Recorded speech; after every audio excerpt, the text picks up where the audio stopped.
our third kind of poem today, we're talking about found poems, also called sampled poems. Some people talk about found poems and say that they're just a poem, you know, if you go out, you find something that you like, you copy it down into your own notebook, and it's yours now. But that's actually plagiarism. That's copying somebody else's work. What a found poem really is more like if you've got a line from somebody else's poem, or a line from a television show, or from a movie, or from a song, or something like that, and you build your own poem around that line. And one of those examples that we have in the book is the first poem that we read, and that's Long Live Langston, the one that Wesley wrote at the beginning. And he has 3 or 4 different things in there from different Langston Hughes poems. I have a biography of Langston Hughes I'm going to pass around, and if you want to look, I have one of his poems marked back here. The name of the poem is Harlem, and the first line of it is, "What happens to a dream deferred? Does it dry up like a raisin in the sun?" Yeah. Those are the first 3 lines. And if you think back to Wesley's poem, the words "dream deferred" were in that poem. So was the title of one of Langston Hughes' books, Sweet Fly Paper of Life. So was 2 or 3 other images from other poems that Langston Hughes has written. So that poem for Wesley was a found poem. He found things that he liked, wanted to write about, and he combined them together. He combined them together and made his own poem with them. If you think about sampling music, how many of you know what I'm talking about with music? What does it mean if I sample music? I'm getting a verse from another song, or some of the music, the rhythm, the melody sometimes, right? Can you think of people that have done that? I'm sure you can. Yes, Little Wayne. Little Wayne and Eminem? Okay. Well, I've got some, you'll probably think of them as oldies, but I'll tell you what, let me turn the projector off for a second. And just listen to this. I don't want you to look at it, I just want you to listen. And see if you can tell me what the name of this song is, just for the first little bit of it. And again, the sound has to come from my computer, it won't go through those speakers.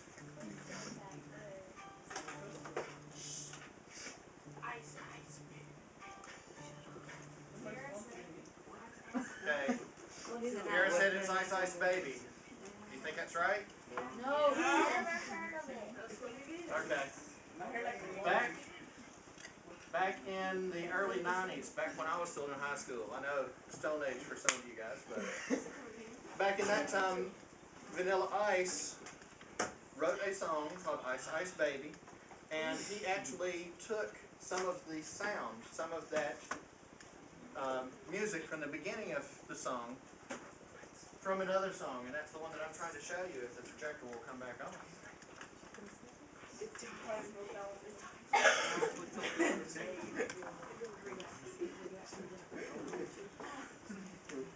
Well, it won't come all the way on yet, but I'm going to go ahead and play just a little bit more so you can hear it. And, ladies and gentlemen.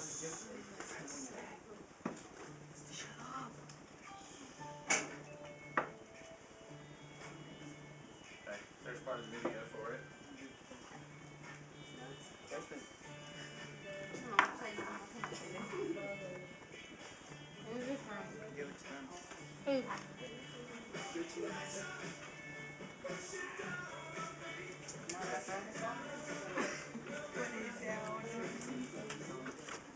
The name of that song is Under Pressure, and it was written by a group called Queen and performed by them and David Bowie back in the early 80s.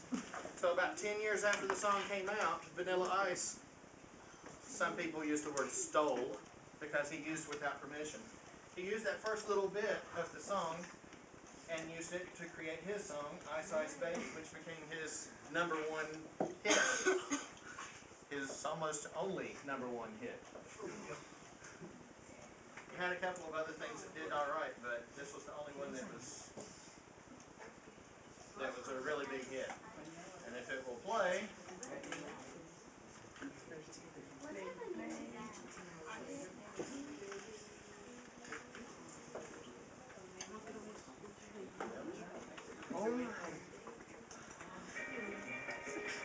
Drinking sunken Right. soda is like drinking. Apparently we have to go through a commercial to get to it. Anyway, while it's getting ready to load, let me go ahead and tell you. Yes, sir. The people in the group Queen sued Vanilla Ice. They took him to court and said, you didn't get our permission to use our music. Therefore, you have to pay us all the money that you've made off of this one song. And he made a ton of money off of that one song. So, of course, he didn't want to do that.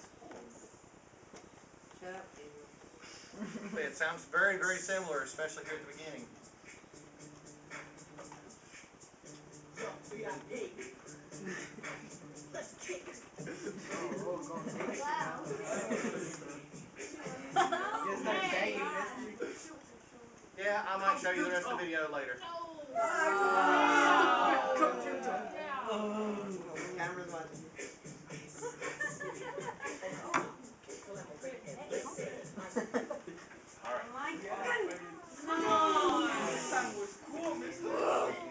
But the point is, he used their song without permission. He sampled their music. There's a few other cases of that. If you ever get a chance, you can look into some of those. But basically what they said was, if you had used our permission, we would have given it to you. You didn't use our permission, therefore you stole it. They would have given it, but he didn't ask permission first. So, if you're wanting to use somebody else's work, you really need to give them credit for it. You can't just copy all of their poem and say that it's your poem. But you can use a line or two from it as long as you give some sort of credit somewhere that you used it. Last year, I know some of the language arts classes were redoing Dr. Seuss' book. And I know that some people were redoing a poem called The Red Wheelbarrow. I think they were 6th graders last year, so that'd be 7th graders this year. But there were some really good poems, but they followed the same pattern, and they used some of the same kind of words, but they're still not copied word for word. Yes, sir? What was it that they still copy? No? Copyright law outlives most people. I think it's set for something like 60 years or 70 years, and most people renew it before they die, so. Alright. So you understand what I mean by sampled poems, right? Yes, sir. Alright. We're ready for part 4. Can I do that one?